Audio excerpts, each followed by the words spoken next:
But she always told me and the kids, she's like, Wayne, it's me and it's God first. It's me and you, then it's the kids. So we are not getting this out of order. And so many couples, and that was in my first marriage, it was like we had kids and it was just like Wayne, Yeah. kids, elevated idol, and my wife has always been like, no, we're having a date night. No, we need to have time away. This is the kids. And I even joke around with our kids. I'm like, hey guys, I do like you guys, but I love your mom way more and you're not going to be here forever. So first and foremost, whatever your mom needs, that's the first thing. So quit saying that. We're not getting that. Mom's most important. She's my lady. so I think that's another tip is just don't love your kids, but don't put your kids above your spouse, and like help your wife too, because that's definitely a hard when your wife, has the kids, to kind of keep supporting her, to like be like, hey, it's us and then the kids.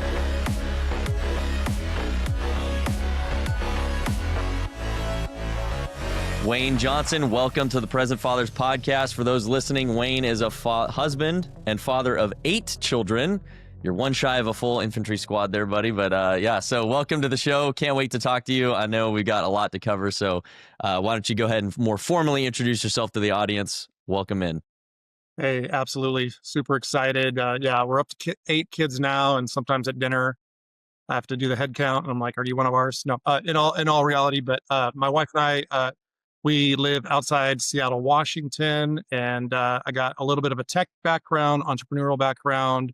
I've pivoted some into real estate. I grew up doing real estate. And so got, almost 30 years since I graduated from college, which I know sounds crazy. So I've got a lot of life work experience out in the world doing many different things, and been married. So my second marriage, actually married to my wife, Bethany, for now 11 years. And she was actually widowed. So I adopted 2 of her kids. I had 2 before. And then we've had 4 more, which people are like, what's going on there? And, we're just repopulating the planet, boosting the That's right. GDP, doing You're making anything we up for can. losers like me who just have one kid, Yeah. So, So all that's a right. little, So, that's a little snippet. Yeah. yeah. Well, all right. So leading in with 8 kids there, then. So what is the most surprising challenge you've run into having essentially an army of children at your disposal? Yeah, I mean, the grocery bill can be astonishing, living out here. But no, I don't want to divert. People always say kids are expensive, but I think kids are absolutely invaluable. And it's interesting that the leverage and the scale. The more kids you have, it actually seems to like the rate of return is greater and the cost goes down. So, but the greatest challenge, I think, because like what you guys are doing here with the podcast is like, I want to be a present father. I want to be in their lives. I want to give them time. And, sometimes there can be a little bit of a guilt of like, okay, have I spent time with this one? Have I spent you know, this time? And, my wife and I are pretty active in things with businesses and a lot of relationships and a lot of people. And one of the things I always tell myself is like, I don't want to go like transform all these other men's lives and then have my 3 grown men, my 3 sons walk out of here not knowing that they're fully equipped.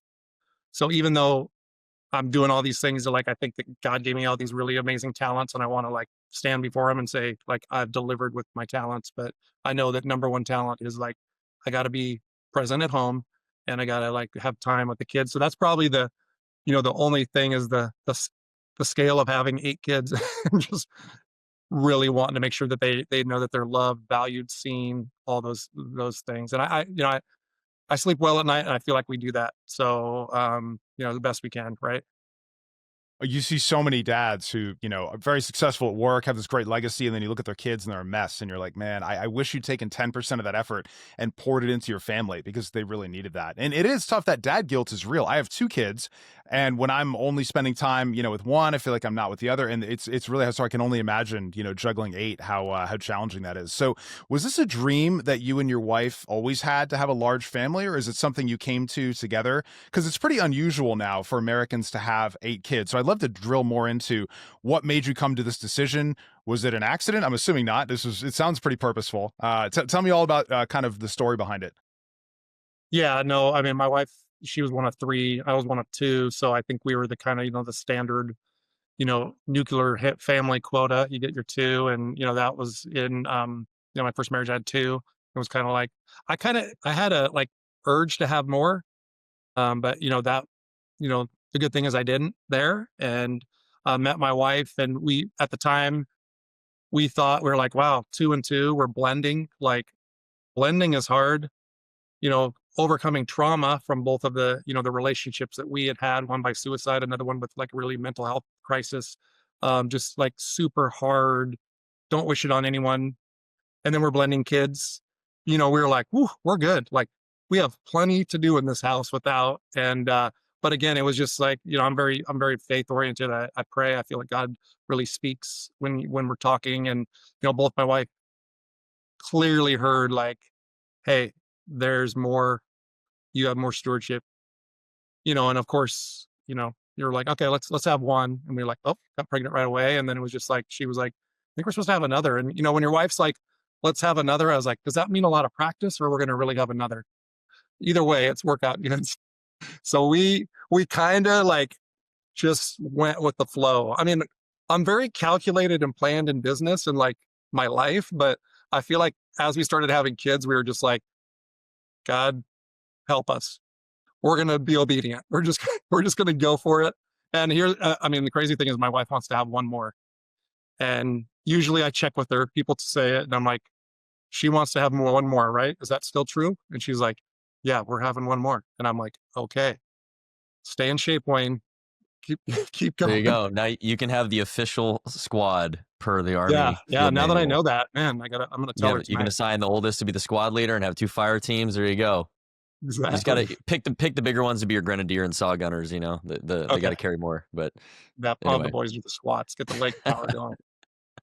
that's amazing, man. Well, and we talked about maybe the challenges of it, but maybe what was the biggest blessing, surprise that you weren't maybe expecting now having all these kids around and just yeah, like Justin said, not too many people have that many children these days, probably because it's hard. But yeah, any Yeah, I mean, surprises there on the positive end? oh yeah, surprise. I think it's simpler. I feel like it builds such in the older ones, it builds such a responsibility. I think the younger ones like are always trying to keep up with the older ones. So it's just like this dynamic of, I think they're all just growing, but it's really funny because we have a good sized home because we got a lot of kids, but the boys all share one room.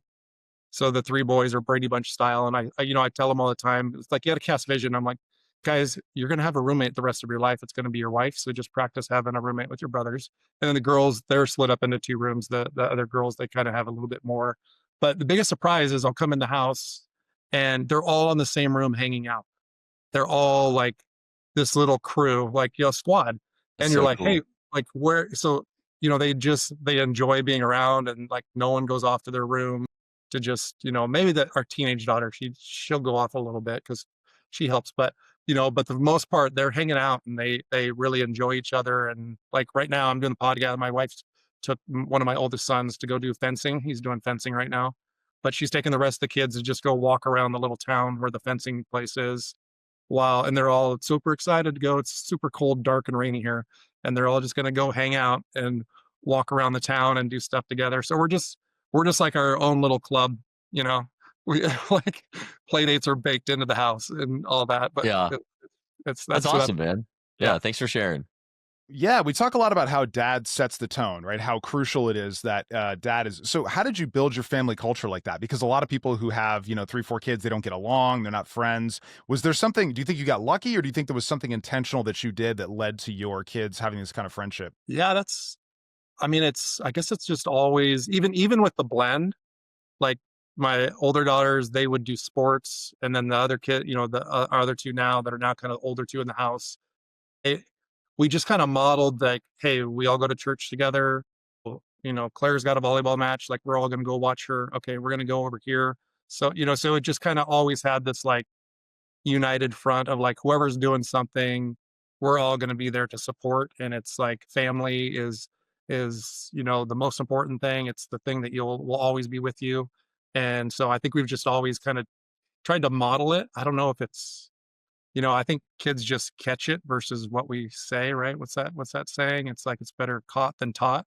So we just Yeah, try to like have them catch that we actually enjoy being around each other and try to do things that it's a little different now. We have a pretty big age gap, but even the older ones, they still like to do little things with the little kids. So I feel like we're kind of like keeping their purity and their youth in them, and they're not. I mean, and that could go into that whole technology question. We're like big on like zero tech, like phones and things and screens for the kids, and so they just we're trying to like monitor their FOMO of like, oh, these kids like they're doing this and they're doing that, and so it's so I think they're not totally sheltered, but they they kind of get to see what's real and what's fake because they're not just scrolling all the time looking through and going like, oh, that looks real, that curated post of this, right? Yeah.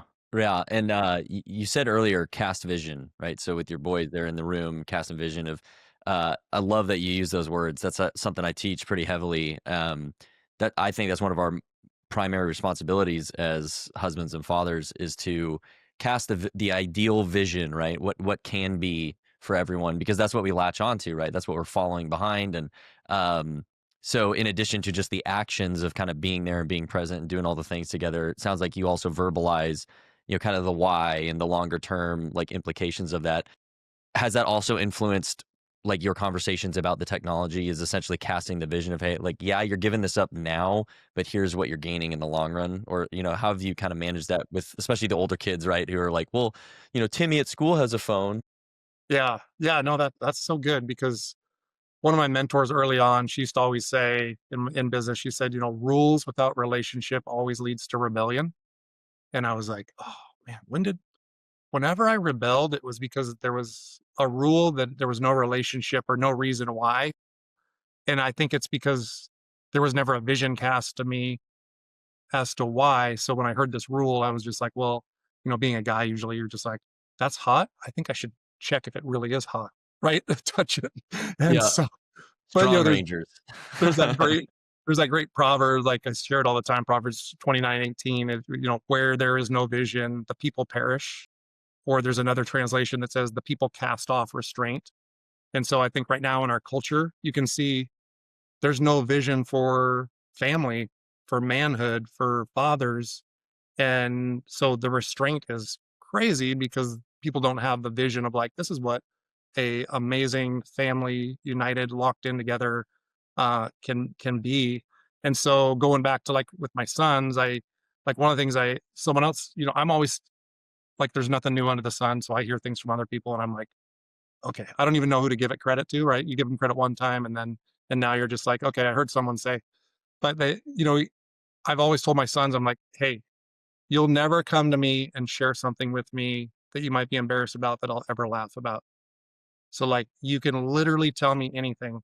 And I'll give them an example. Like you could tell me like my penis, da da da da, feels, and I'll just be like, okay, let's talk. I was like, there's nothing that you can ever ask me, tell me, share with me that will ever make me laugh or be like, wow, why did you? So it's kind of like trying to like really establish this deep relational trust with them. And then when something comes up, I can cast vision and be like, you know why? This is our standard. That might be that family's standard, but like this is the standard for us and this is the reason why. And I think you see living in our house, like, we have pretty good fruit. Like our lives were happy and we enjoy each other. And so that's at the root of it is I think rules without relationship. And I think when a father isn't present, then he comes in and he's like, hey kids, now we're throwing down the hammer and like this is Yeah. the way it has to be. And the kids are like, why are we doing this? Like, Yeah. Well, I who are don't you, understand. man? Yeah. Where you Yeah. been? Yeah. So and I had a little bit of that growing. I had a great dad, but my dad didn't have leadership. So I Mm, learned that later. So I had like a present, engaged father that went to work every day, but also had some other character traits that I was like, I don't want those. And then I learned some leadership skills that I was like, man, now I know why my dad did that. He yeah. only with he only did what he did with the knowledge and equipment that he had at the time. He did his absolute best. He loved us. But now I'm able to level up and be like, hey guys, I can communicate a little bit differently with Right. leadership. And so I'm a work in progress, but thankfully I got a lot of kids that keep practicing. My youngest, they're going to get the best of me. Yeah. Two quick things, and I know Dustin has a segue for you here, but one, I love how you kind of acknowledge that. Like I've seen this a lot where, uh, it's almost like not okay to acknowledge that maybe your parents weren't perfect, right? Like, or it goes to the other extreme. It's like they're the problem of everything. And it's actually more in the middle, like you just did, where it's like, hey, I learned great things from my parents, but there's also some things that were lacking. And, I've identified those and I'm going to grow from that. And that's how, if you would diagnose any other type of problem, that's how you'd have to do it. So I'm glad you modeled that here for everyone listening. And then the second was, um, as it relates to kind of leading the family in the home and having those harder conversations with the kids that may be uncomfortable. That's also a requirement to have a strong marriage too, right? That that you basically, especially if it's something that you think is left unsaid, it's kind of our job as the husband to initiate that conversation and bring clarity back to the relationship. And it's funny because in the last 2 days, I've had numerous conversations with clients about that exact thing of like, okay, you need to go address that with your wife and you guys need to talk it out and kind of come to an agreement on it, and avoiding it isn't going to So help. good. So I love that you Right. brought that up too, because it's important that we do it with our kids and with our spouse. So Dustin, take it away, my man.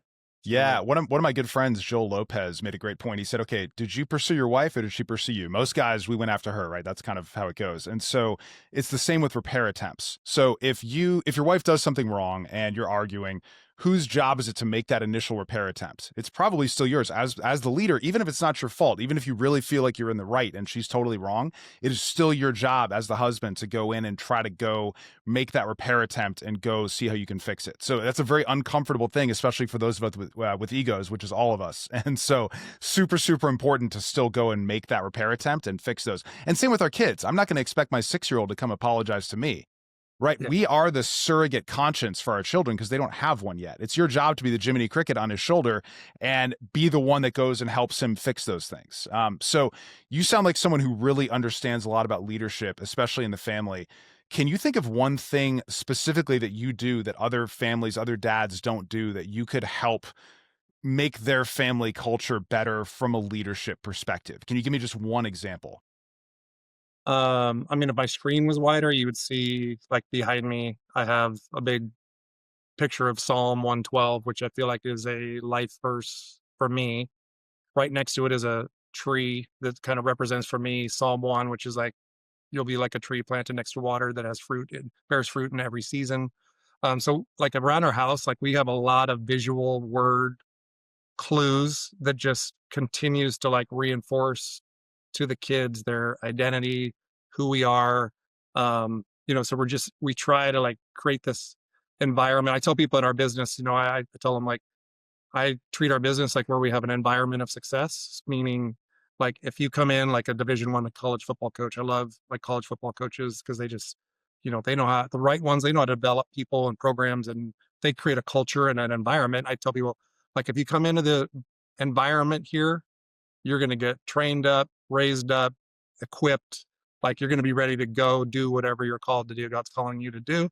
But if you walk around the outside, you don't show up for practice. So I think in our home, we're not rigid disciplinarians, but we try to create this environment where we're like when they're in there, like we're very cautious of our words. Like you said, apologizing. Like we try to model apologizing. We have teens, so there's plenty of arguments. And my 14-year-old and I, son, like, just about a month ago, I had to do a little takedown on him. And I reminded him that I could take him down with one arm because I was holding a glass of water and I didn't spill it. And, but then I apologized So because I did was you like, RKO out of nowhere? yeah. But, and even though he was mouthing off to mom and doing some things he would, I still was like, hey, you know, I know I like wrestled you down because you were getting really irritated, but I don't want to do that. Like, that's not how we need to like operate in the house. And, so again, I think that's some of the things we try to just create this environment of success and just walk it out. It's so good, man. This is a combination of things. Of culture is the product, the byproduct of I think a few things, and whether it's your family or a business, I think the process is basically identical, slightly Mhm. different nuance, obviously, right? Sure. But first, you have to have that higher level vision, right? This business exists to do this. Over the next 10 years, we're going to accomplish this, right? It's this big, grandiose thing. It's your North Star. It's your destination. You should have that for your family too, right? As a Yeah. man, for your family, all that kind of thing. And then from that, you have to have core values identified. And those values are essentially kind of like the guardrails, right? It's how you're going to do things on a daily basis, right? So we want to get to this destination, but I'm not going to sacrifice my honor and integrity to do that. I'm going to stay on the straight and narrow Yeah. and, adapt to what life throws at us. And when those things are clearly defined and agreed upon, whether it's a business or the family, now it's this like higher thing that is outside of any one person, and everyone is held to that standard. And so it actually makes discipline far simpler and a lot more expected, right? Like if someone is out of line, they already know it because they're like, oh, I know I'm not living up to the values. And then correction's a lot easier too, because it's just like, hey, in this business or in this family, we keep our integrity or we do this. And then it just drives it right back to the values. And so to So any good. level of team, family, or business, or sports or military, when you get those things really clearly defined, and then as the leader, you just live on that vision and those values and just harp on them over and over and over and live it yourself and acknowledge when you're out of alignment with it, it's amazing how fast culture follows. And like you said, that quote earlier was incredible. Rules without relationship breeds rebellion. I think I quoted that right. So true. And the way you get that relationship is this values and vision alignment, and then connecting with your people through those things, because it that is the fastest way to get everyone rowing in the same direction, right? And I think we overcomplicate leadership and think you have to go, to all these trainings and go to get all these certifications and everything. And at the end of the day, at least within your family, God gave you the ability as a man to figure this thing out and do it. And obviously, surround yourself with better guys and it'll help. But it's your duty. You can do it. Absolutely. So I just want to encourage every man listening, like, define a vision, get some family values going, and just start rowing in that direction. Watch how fast your culture will improve. And I'm assuming you've done this in your businesses pretty well too. Yeah, I was gonna say my wife, we also in our house, when you walk by the kitchen, we wrote like a family manifesto, and someone else, we stole that from someone else. It's just, this is what the Johnson family is about. And it's cool because people come in our house and sometimes they'll be there when something's going on, and you can just see them reading it. And it was kind of like the first time I saw someone else's family manifesto, I was like, what? Who are these people? Like, wait a second. Like, this is powerful. Like, I need this, and it's so like, I hope listening to this, like all of you dads, you can get with your wife, pray about it, talk of journal, and be like, come up with your own family manifesto that is like going to be powerful, like you said, like the standards and the goals and the boundaries and who you guys are as and what you're trying to accomplish and contribute to the world. So it's awesome.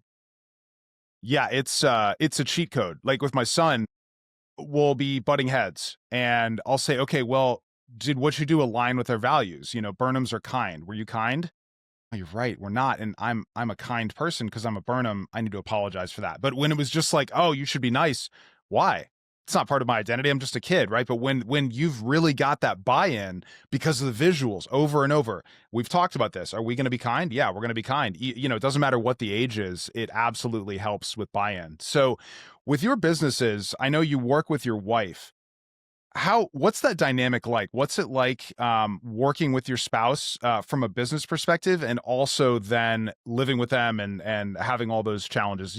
Is this something you always sought out? Do you feel like having that business partnership is something you always wanted, or is it something you more kind of fell into? I mean, I think when I started all the businesses, I was like designing it around to have time freedom where she could be, most importantly, take care of all the things with the kids. But then also when you realize your wife is extremely talented. so, from the day my wife and I got married, she jumped right into my business. She had been a teacher before. So, it's amazing how things happen when you pray for something. I was like, I need a wife that's like has a high bandwidth, but also is like super loving and like emotional intelligent. And I was just like, man, she was a fourth grade teacher. That sounds like crazy town. Like, like she could handle all these. So she like quickly, and then she loved health and wellness. She loved people. So we do butt heads because she will say, George, you were saying this earlier, or Dustin, when we're talking about like being the direct, like going and apologizing, or I actually, my family we're amazing avoiders, which just sounds strange in business, but like deep conflict, I'm usually like, surely this will go away. That's my natural tendency. But my wife tends to be a bulldog where she's like, we're taking care of this. We're ripping the band-aid off this right away. And so I had to actually learn and grow into that where it's still, you know, not, my family was very like introverted and quiet. So it, it's interesting working in our business.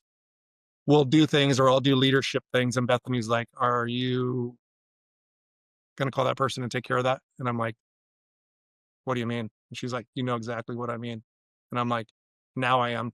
So, so we've had some of those moments, and I always am. I'm said problem. I'm like, problem with you is like you're usually always right. Like she just has the feeler hearts.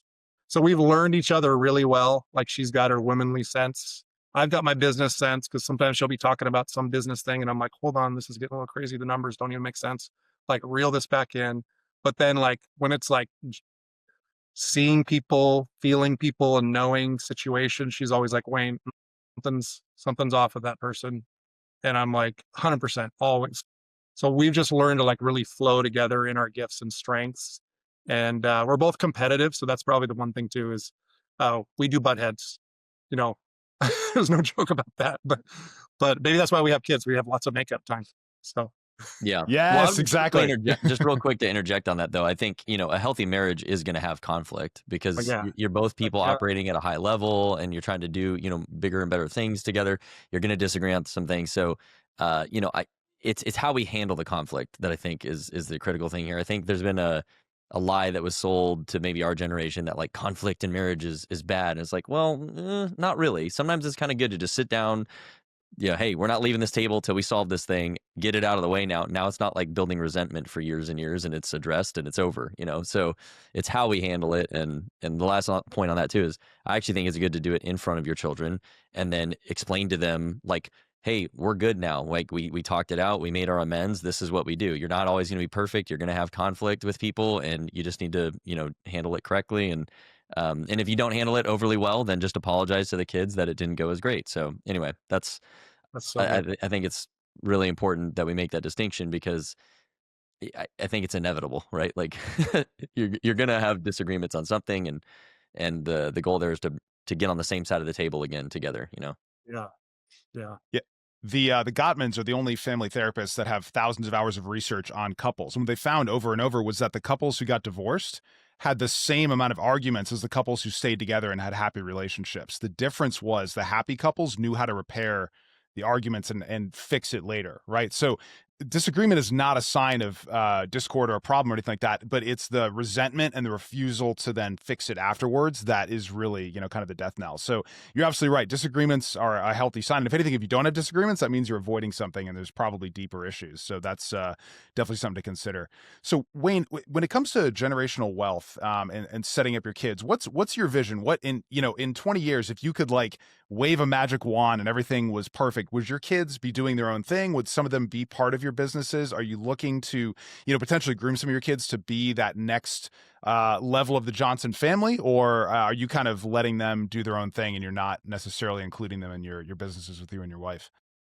Yeah, no, that's a great question. I think it goes back to like one of the things that my wife and I are most passionate about is understanding people's like true identity, like how God made them.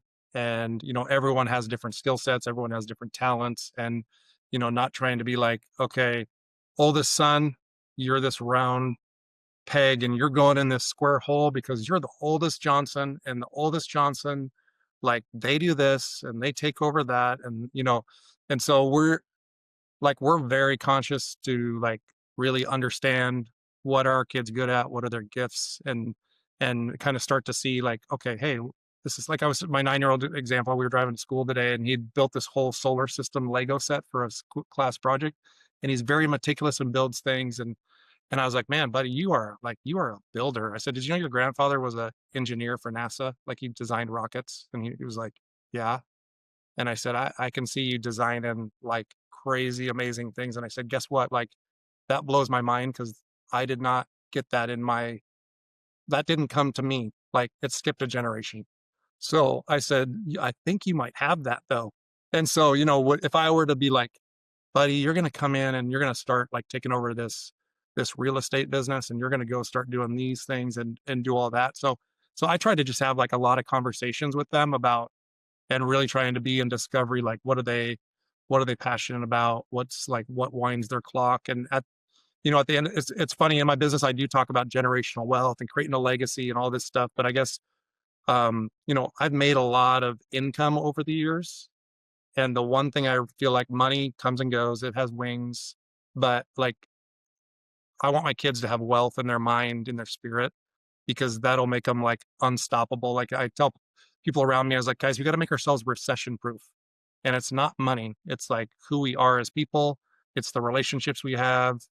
Like in Matthew 6, it says, we pull down treasure from heaven, because it's, God has treasure in heaven, meaning like those are like non-monetary things that we can call down. And so those are the things that I want my kids to be wealthy in. Not just be like, okay, guys, you're going to run the business and you're going to take over Yeah. this. So, I mean, I could riff on that a lot, but hopefully guys the dads are catching my drift, that like, we got to like know the uniqueness of our kids. And, my wife, she's a stay-at-home mom, like homeschools 5 of the 6 now. And she had the hardest time breaking away from business. And then one day she was praying, and God just revealed to her and said, like, what if Joshua is going to be the president in like, 2066? And the one thing you did right was you raised him and you spent a bunch of time with him, and he's leading the country. And she was like, oh, wow, the power of one. So, like, I think when we slow down and we're just like, man, power of one, each one of our kids has a gift. And how can I like pull it out of them? And it doesn't have to be exactly what I do, and create like some Johnson family lineage or legacy dynasty that's like, this is what Johnsons do. Right. Right. That's so good because it's like you said, it's kind of more of like teaching them how to think, not necessarily Yeah. what to think, right? And Yeah. Yeah. and that applies to any discipline, whether Mhm. it's finances or leadership or whatever, right? And that is going to be far more valuable in the long run because it's, just for as an example, right? When you were a kid, the way the markets and things work today are just so drastically different, Yeah. like it's more about how to think and learn and adapt to those ever changing conditions is, like you said, makes people recession proof because it's more of the resilience and kind of these soft skill type, characteristics. But yeah, I think that's a brilliant way to frame it. And also in business, that's what you should drive in your employees or teammates is also those kinds of principles, right? How to think, not what to think. And that also builds relationship heavier because they see that you're investing in them as a person, not just, giving them orders all the time. So, Yeah. Another mentor of mine used to say, the future is for the flexible. And of course, we have standards, but I see so many people, they're just like, no, that's not. And I'm just like, wow, like, what if I love the younger generation, because I'm just like, man, what are these guys thinking? What is like, one of them's going to come up with a amazing idea. And like, if I'm like thinking it's just a kid, look at all the kids that are billionaires now, you know, that are grown up now, right? They were kids once and had these little ideas. So, So we just interviewed the founders of the Teal Fellowship, and they pay college kids from top schools like MIT, Harvard to drop out of school at 19 and start a business. Well, that's where Ethereum came from. That's where Figma came from. This is like hardcore stuff. I mean, a lot of kids are ready to really get some stuff done when they're younger. It's amazing how we've stopped listening to brilliant young kids because they haven't put in their dues. They don't have the PhD yet. They're not 30, and so I think there's a lot of value to listening to young people because they have different ideas, and it's awesome. So, you mentioned flexibility as a key element to business. You had a time that you mentioned where you really had to be flexible when your business failed. Did you feel like the sky was falling and there was no hope, or did you have in the back of your mind that there was kind of an escape hatch? Walk me through kind of that process, what happened, and how staying flexible helped you get through that situation. yeah. So we had built our one health and nutrition business for 16 years. I mean, it was paying us over 7 figures a year, and residuals continued. So life was good. We were investing, buying assets, doing things, but we got our main partner that supplied all of our products and really just paid us for marketing and sales. They gave us actually about 2 days notice that they were going to be changing the whole entire delivery comp system, and our pay was going to go down about 99% in 2 months. Um, so yes, it was a little scary because you bank everything, or you're just like projections like, okay, we've built this to this point and people really love this stuff. Like it's gonna keep rolling out, even if it goes down half, like this is, but to have it go to like, you know, $1,000 a month was, and and again, it was, I think, our faith of like faith in God, because I think when you have faith in God, that supersedes everything, because our flesh was definitely like, okay, what is happening now? Like, what are we supposed to do? We've kind of like banked our future on, staked everything to like blood, sweat, and tears to build this. And now everything that we've built it around is going to be gone. And so that really like helped us, but we were able to step back. And that's kind of one things that we've learned is, I have a great mentor. He wrote this book called Living Fearless. His name is Jamie Winship. You guys should get him on this podcast. But he worked for 25 years uh, for the CIA in Muslim countries, taking down terror cells non-violently. And so he taught us how to eliminate fear from your life by like praying and asking God for truth. I mean, it's like almost so simple. And so as this like punch in the face happened to us, we're like, hold on, everything in our fierce flesh wants to be like, no. And we were like, wait, we've been training for this. Like our friend taught us how to do this. And the first thing we thought was like, you know, we're not in a life and death situation. Like we're not serving in the military. Like we're not, you like we're alive. Our kids are fine. You know, you get all these worst case scenarios. And then it was just like, so then we just were like, okay, God, what do you want us to know about this situation? And then what do you want us to do? And it really was like several weeks of just like waking up going, what do I need to know? What do I need to do today? And just stepping out and like almost just like, I'm taking the first step, trusting God, taking the next step, next step. And it lined up where we found a new partner. A lot of the people that were working with us were just like, hey, we trust you guys. Found a new system, new product system that we could use. And I mean, it was a ton of work, but we recovered in that. But I think it's because we responded in that way. And people, it was crazy. People even reached out to us and they're like, you guys are not responding how everyone else is online. Like everyone else was just ripping this company and how could they do this to us? And oh my gosh. And we were just like, the what Ed Milet says, this isn't happening to me, this is happening for me. So we were just like, okay, obviously this is going to make us better, or we're supposed to learn something, or crazy, maybe we're just not even supposed to do this anymore. So even my wife and I, we on our whiteboard, we wrote down everything we were good at. That was something that we heard from God, is like, just write down everything you're good at that you could monetize. And we filled up a whiteboard and we were like, we're pretty good at stuff. And then we're like, now how do we make money from this? So it was just, and obviously my wife and I are very equally yoked to like go through the battle together for that. It was, yeah, it was hairy. And honestly, I saw some great people, friends that were leader friends, respond how I would have never thought they would have responded. And it's probably, I mean, I don't have the military background, but what it related to me, like I've seen in movies where the guy who's just like the tough guy and is like, I can do it. And then the first boom hits and they like lose their mind and run. And then the guy that you don't expect is just like, okay, let's go. Let's stay on task. Like, this is what we're called to do. Like I'm called to like march forward and execute the mission I'm supposed to execute. And so I think that's just where we were just like, okay, God, you've never let us down. We trust you. You feed the birds, you clothe the lilies, like, let's just go for it.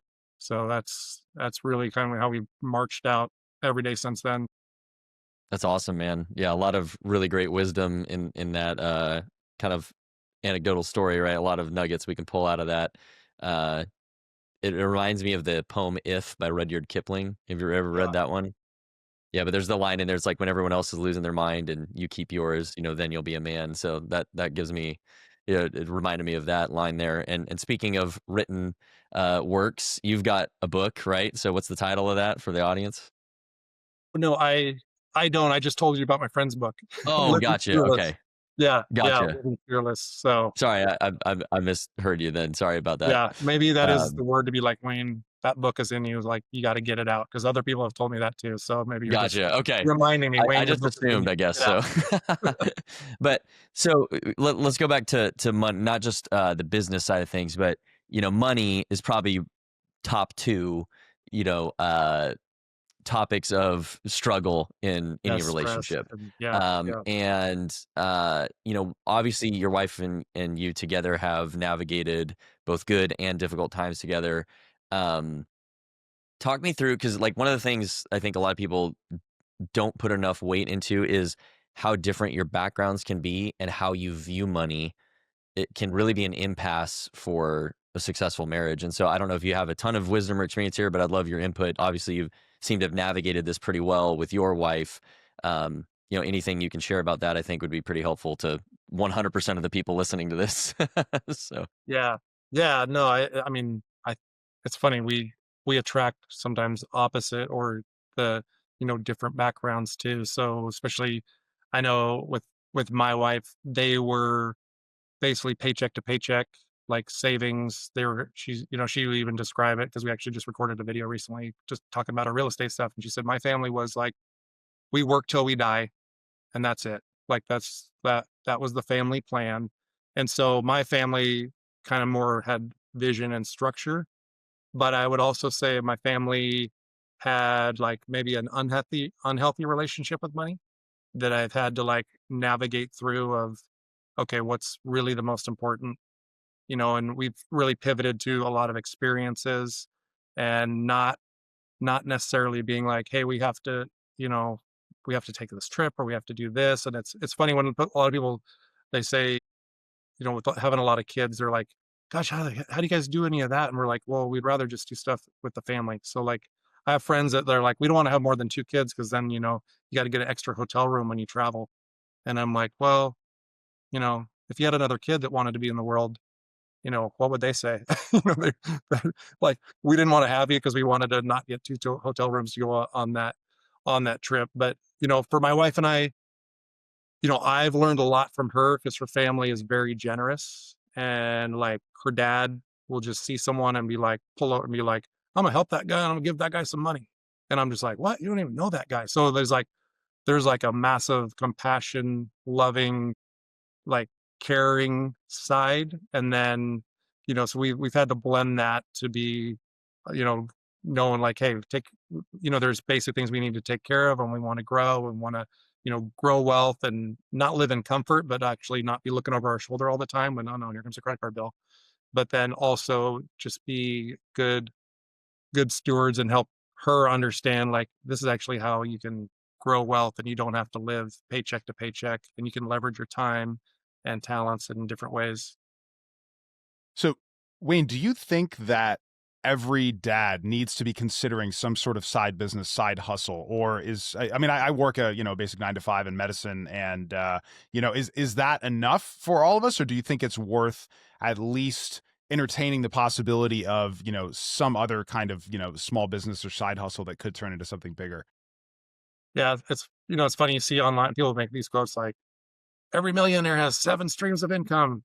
If you only have two, you're a dummy, like so and so I feel like again going back to social media, it like makes us like FOMO and see all these things that like aren't so, to the dad that's home at 5 o'clock every day and can shut down and like give his wife a break and you guys have a house, you're home with the kids, you can coach their teams, you can do I mean, that's kind of all I wanted to do when I like ventured out into entrepreneurship because I was in technology and I was traveling a ton and I was like and I saw the corporate ladder. I saw what like the CIOs had to do and I was like, gosh, they're all like out of shape, divorced, like there was just character I was just like, I do not want to be like those guys if that's the ladder I have to climb.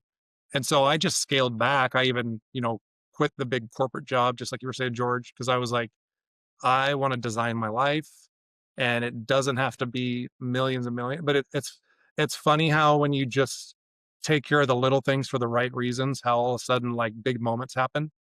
Because 5 years into like just building this little business, all of a sudden there was like the 2008 crash, and all of a sudden it created our company just exploded because people were looking for opportunity, and it just one day, it was like 2 years later, our income was 4 times higher than it was, and I was like, "I'm literally doing the same thing I've always done."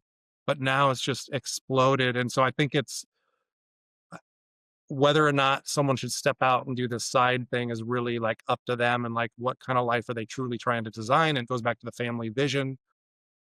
What do they really want? If they're in a career or they're a job where they're just like, this is like sucking the life out of me, I'm not called to do this, then it's just like, man, there's probably some other talent or gifting that you're really called to do, and start learning it on the side, start doing that, getting around people, and maybe you can make the pivot. I'm just not big on like uh, working 24 hours a day and all all those things in the hustle to just build something that's, vapor at the end of the day.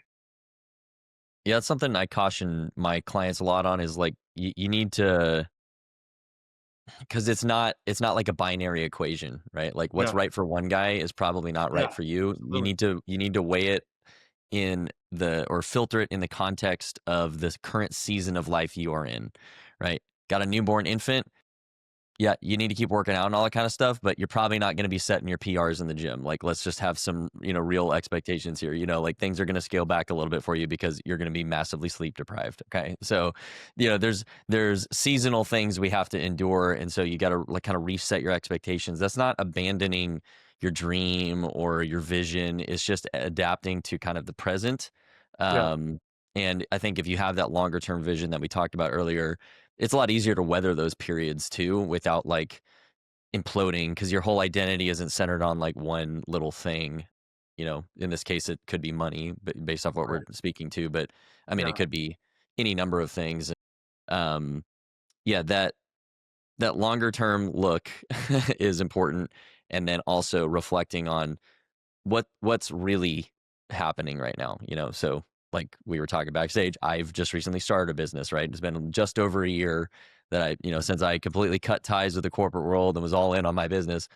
Yeah, Yeah. capital's a little tight. You're not going to be making huge, venture capital investments in year one of starting a business, right? But it's that longer term vision of what you were saying.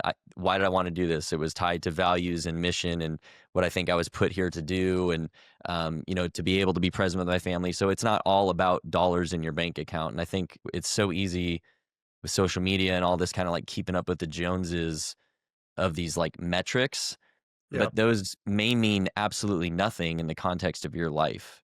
So Yeah. just to everyone listening, we see you. If you're doing your best to be a good husband and father, like good on you, man. Like you're already doing the long-term work there. Don't give up.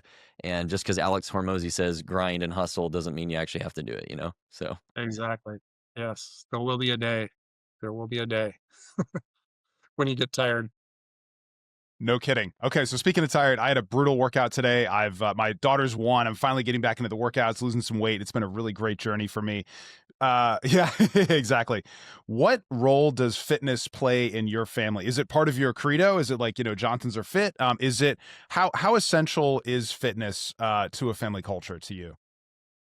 Yeah. I mean, I would say it's like front and center, super, super important. Like my kids, they know I wake up at 5:15, 5:30, and then I'm over I do a devotional, and then I'm in the gym, and then I'm usually back by the time they're waking up. And then my wife is working out, and usually the kids come over and working out. So they're like, they see model. A lot of nights we'll go take a walk, and go all walk together. So it's for sure we always tell our kid that's another vision thing is, say, hey guys, health is wealth. And we've been able to go on some really cool like sales incentives trips over the years. And this is something that really struck me is we've gone to some exotic places. We never had to pay for it because, it was like a production thing. You get taken on you're like, I'd never pay for this because this is like, but then you go there and you see there's people that you're like, man, this is like their mountaintop trip. And you can tell they are successful, but you're climbing up to go to some view and they can barely like gasp air to get up on the mountaintop. And I tell people all the time, I'm just like, hey, don't work your butt off to like take these and then not even have the health to enjoy it because, you see it all the time. Like when someone's body is not operating right, like everything shuts down. So for us, we're very clean on nutrition, like protein for the kids in the morning. We have little rules and our kids just know they're like, oh, never eat a carb without a protein, right, Dad? I'm like, exactly. gotta slow down that glycemic, load. They just like a couple of my sons are like, Dad, I did 50 push-ups. How many did you do today? So, just trying to like, and I'm like, I did none. So it is super important for us to like have that as a pillar. I mean, my wife wants to have another baby. I'm 52. So it's like I'm just like, okay, I gotta like maybe walk some kids down the aisle and like we have some boys coming over to see my daughters that's like, turning two. Like I gotta be a little jacked, still intimidate them. Absolutely. Love that, man. Well, Wayne, you don't look 52. What's your secret? Is it skincare? Is it is it like a cheat code Uh, we could it's a long family secret. I was born on the island of Numenor. So if you're a Lord of the Rings fan, we slowly age from Aragorn. No, yeah, I think I it's love that reference. uh, yeah, it's probably some The blood of genetics. the Dunedain runs within you. But there's a great book I read like 25 years ago when I was getting into health and wellness. It was called The Slight Edge. Have you ever heard of that book? And it's basically an analogy he gave in the book is like Wayne eats an apple a day and does a few push-ups every day. George eats a donut and does nothing. You really won't notice anything for probably 15, 16 years. It's the slight edge, and then boom, like this massive separation. And so I feel like my wife and I, because we are in health and wellness, and our business is anti-aging. So it's just like we've always just tried to be like, here's just some standard inputs that are just like these are the standards daily that we will do, and it's I guess it's helped us weather father time. Like I know I have an expiration date, but I also say like I want to win each day and give my best every day. And, if the expiration date's sooner than later, then I know I gave my best every day. But in the meantime, my wife's always like, you got to take care of your skincare. So she's, she's on me too. She's like, here's your skincare. Put that on your leathery face. So, Yeah, I read something interesting that really kind of hit home because it is an issue for me. We talk about all the sins, pride, all that stuff. We don't really talk about gluttony in America, though, because we have a lot of maybe overweight pastors who aren't really comfortable talking about that as a sin, as something you shouldn't do. yeah, And so that's an uncomfortable conversation that's a because so secret many of pet us peeve of struggle with mine. it. But Yeah, I do have a hard time following an authority of someone that doesn't take care of, the flesh. Like we have flesh, soul, and spirit. And, another thing my wife and I do is like we've fasted long stretches, like for a long time. Like before it's like pretty trendy now, but I've done a couple of 10-day water only fasts, like 7 days, three. And again, it's the whole thing of like, I just know that my flesh needs to be crucified. Like my flesh is like loves lots of things. And so if I can just prune that out, it's a mental spiritual discipline. But when you read in the Bible, like in the American Bible, it's like they've crossed out fast and pray. They just say, hey, pray about that. But when you really go through the Bible, you see fasted and prayed, fast, and you're like, so you just know there's an activation in fasting. And then there's so many things around gut health and health around fasting that like science is catching up. And we see it Yeah. now that there's so many great things around water fasting. And so that's another, like, I guess you could say anti-aging hack. But the Bible has already given it to us. It's not really a hack. It's like, hey, Right. fasting is good for you. So Yeah, I just did my first 3-day fast in September, I think, somewhere around nice. there. I can't remember Yeah. exactly when it was. Not too long ago. Um, and it wasn't that hard. I was actually surprised how simple it was. Like I was for sure like, oh man, I'm gonna be like by day 2, I'm gonna be like fiending for everything. It was like, nah, I just Yeah. kind of stayed busy. I was fine. Yeah. I had a little bit of a headache or whatever, but it was like Sure. relatively minor. Um, and for the whole week after, like when I broke the fast and everything, I was just like, I felt like on a different plane of like I was on a higher level of operation as an individual, Yeah. spiritually, mentally, everything was just like so dialed in. Yeah. And I know you can't like do extended fast all the time. Like it needs to be like once Yeah. a quarter or something. You can't Yeah. don't overdo it, right? But really interesting.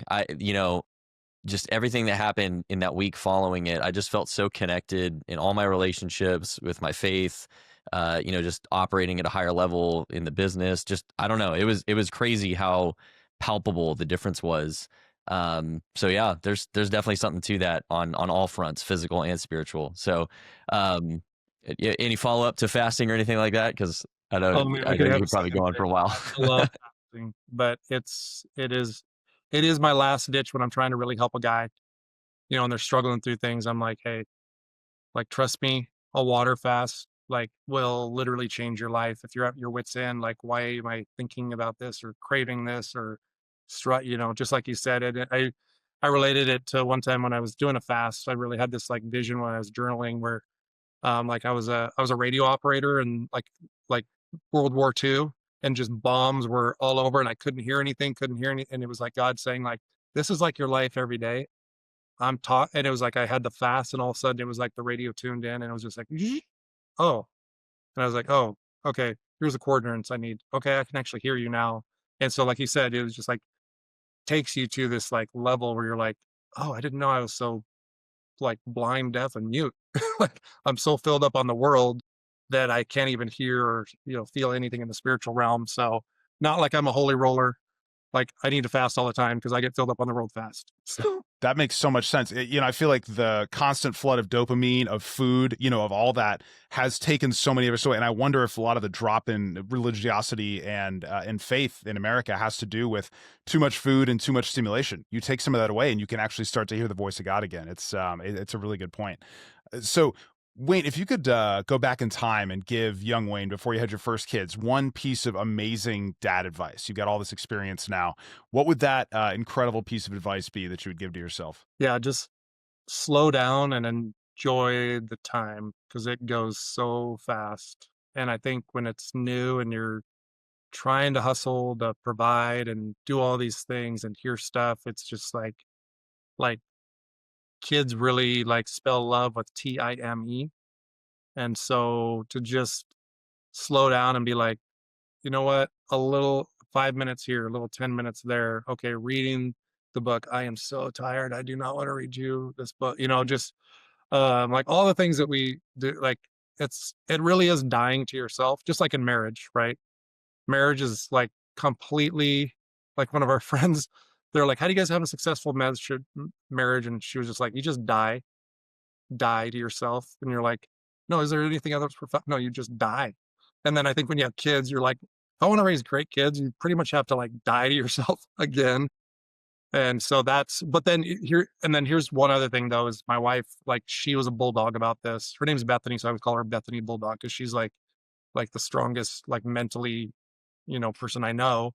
But she always told me and the kids, she's like, Wayne, it's me and it's God first. It's me and you, then it's the kids. So we are not getting this out of order.